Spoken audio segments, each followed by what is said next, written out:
Alright, things to look out for when you're buying a Mini. So when you start the engine, you've got the timing chain in here. It's a metal timing chain, these Minis. And generally this is an N18 engine, so these generally are quite good.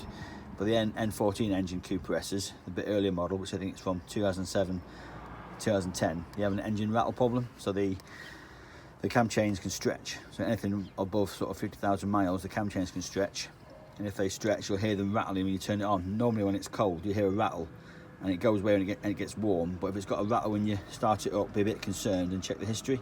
Because if this goes, if they snap, that means the engine will fail, because the pistons will hit the valves in the engine, which is a complete rebuild and very expensive. So always make sure if it's rattling, have a look at it. The only thing that can fail is down here, just behind there, is a tensioner for the chain. They can also fail. If they fail, again, the chain goes slack, you'll lose timing. It probably won't start, to be honest, but if it goes when the engine's running, you're going to have a massive problem. So make sure the timing chain's been serviced and or replaced at some point in its life if it's a high miler.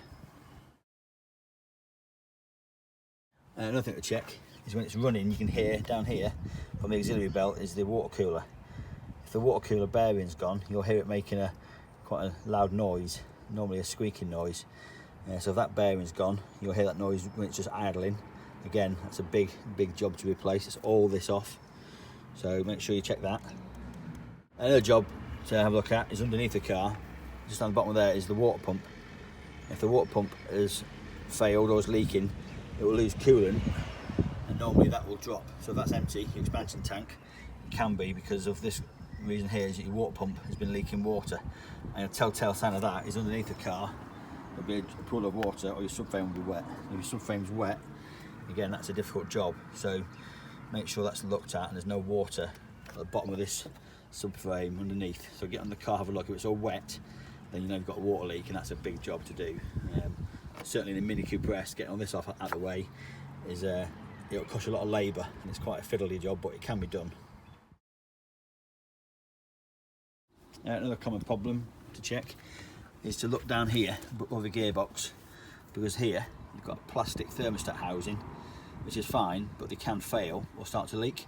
And if they leak in there, the water will start to pool from the expansion tank. Coolant will pool on top of your gearbox. Again, the bottom of the engine will be wet, and if that's leaking, that is an awkward job to get to as well, because all this has got to come off, all these pipes got to come off, and you get down to here, and again, if it's leaking, it's alarm bells. So just have a look at that, because if they're leaking, it's normally a new thermostat, or if the thermostat's failed and the engine's getting too hot, it's because the thermostat inside the housing will have stayed shut, which means you've got to buy a new one. It's not expensive, only about 30-40 quid, but to do it is a nasty job. It can be a pain, it takes time. Again, you're paying lots of labour, so make sure there's no water pooling on top of the gearbox, but then you're losing coolant. If you lose all your coolant, your engine will boil, and it'll be no good for anybody. Another thing worth checking as well, especially this is the N18 engine, so it's not too bad, doesn't suffer the same. But the N14 Cooper S engine, again from 07 to 2010, the high pressure fuel pumps here, this one's a bit different. It's a square one on the N14 engine.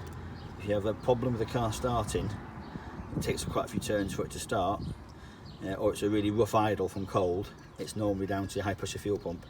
High pressure fuel pump would have failed, or if it's not starting at all, it can be a high pressure fuel pump.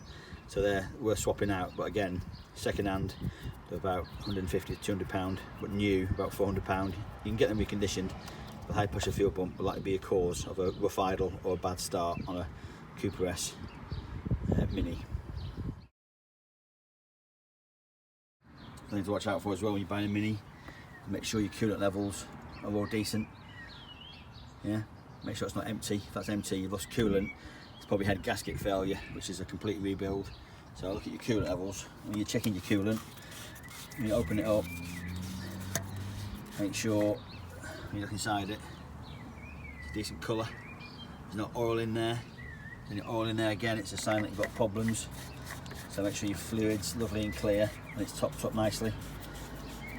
And also when you undo it, when it's cool, not hot, when it's cool, there's not a huge pressure build up. There's a huge pressure build up inside here when the engine's off, having run just for a couple of seconds, you'll know you've got a possible head gasket leak because the exhaust fumes are leaking into your coolant system. So it's worth checking all the time, make sure you've got decent fluid levels in it. Nothing to check. On the test drive, you take it out. The back brakes on the Mini Coopers, most Minis to be honest, have a problem with binding rear brake calipers. So your rear brake caliper binds the disc when you're driving, and that causes uneven braking, but also your wheel will get hot because it's constantly grinding on the disc. So we take for a small test drive, you come back and just touch the wheels. If the wheels are hot, then your rear brake caliper is binding, and that'll normally need replacing. You can't really service them very well, you might just buy a new one. So again, they're not very expensive, they're quite easy to do, but just something you can haggle the price on. If it's binding, you'll feel it because your wheel will be warm. Sometimes it can get really hot, which is obviously a danger, so make sure in your test drive you just touch your hands on the wheels. If they're cold, no problem. If they're hot or quite warm, then you've probably got a brake binding issue, so that's worth looking at. Well, another thing to look out for is when you start it up, obviously you've got your warnings. You have a little exclamation mark here, a little triangle with an exclamation mark in it. It means you've got a warning, something's wrong with it. Again, this one there's no marks, no warning lights. No warning lights on here. That's just your handbrake obviously, and you're idling just below 1,000 revs, perfectly steady and smooth. That's what you're looking at when you first get in your car. If it's running like that, it should be decent. Another common problem with these Minis is they get water leaks inside. This plug here gets blocked, so get us a spike and just spike that, or a screwdriver, and clear that out as water pools on here and leaks in. And generally it's always worth checking when you get a Mini, you get a new car, just check your carpets aren't wet. If your carpets are dry under here, then it'll be okay. If your carpets are wet, you've got a problem. Because under here you've got a footwell module, which is an ECU, which controls all your internal electronics, your windows, your sunroofs, your lights, everything. If that gets moisture in it, gets wet, because water drips down here sometimes, especially on ones with sunroofs. This one hasn't got a sunroof, thankfully. Ones with sunroofs, you tend to leak up here. There's a drain that gets blocked, and the water pools and flows down all the way down here, wets your carpets, and the moisture then causes problems with the internal footwell module. So again, make sure your carpets are dry. If they're soaking wet, I wouldn't bother buying it because it's going to cause lots of problems. Again, on the driver's side, just under here, just under there, is your internal fuse box. And that fuse box, your JBE, is obviously your master fuse box for your whole car. Exact same problem, water gets in up here, leaks in. Again, if your carpets are wet underneath there, then I would definitely recommend not buying it. If your carpets are saturated, one, they don't dry out, they smell, they go mouldy, and two, your electronics will end up failing. Again, it's very expensive. And under your seats, your driver's passenger seat, this model has got more amps and whatnot to control the sat nav and control your Bluetooth. Again, if they're saturated and wet, you'll have no end of problems. So if your carpets are wet, walk away. What you do is when your car's running, look at the back of it, make sure there's no blue smoke coming out of it. Blue smoke will normally indicate you've got worn piston rings. So on higher mileage cars, cars that you think may have been driven quite fast, just get it idling and make sure there's no blue smoke coming out of it. Give it a rev up as well. Blue smoke is oil burning. It's normally your piston rings have gone. Again, that's an engine rebuild, so it's worth checking. So one of the things to look out for on the Minis, a common MOT failure, is the subframe. These uprisers here that go towards the McPherson strut, they rust here. So when you're buying a new Mini or looking for a Mini, always get on the car and have a look at this part here. Normally it's about there, they rust through. When they rust through, you can't really just weld these up. These are normally MOT failures, so the whole subframe.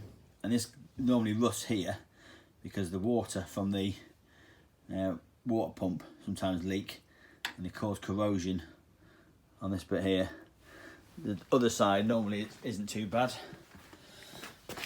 This side, again, this one's in decent condition. There's no real rust on it. Bit of light surface rust, but this one is solid, so that one's all right. So just make sure when you get them, you have a good look at this part here and the subframe. So if this goes, it's the whole subframe off, and it's not an easy job. So there you go, one thing to look out for.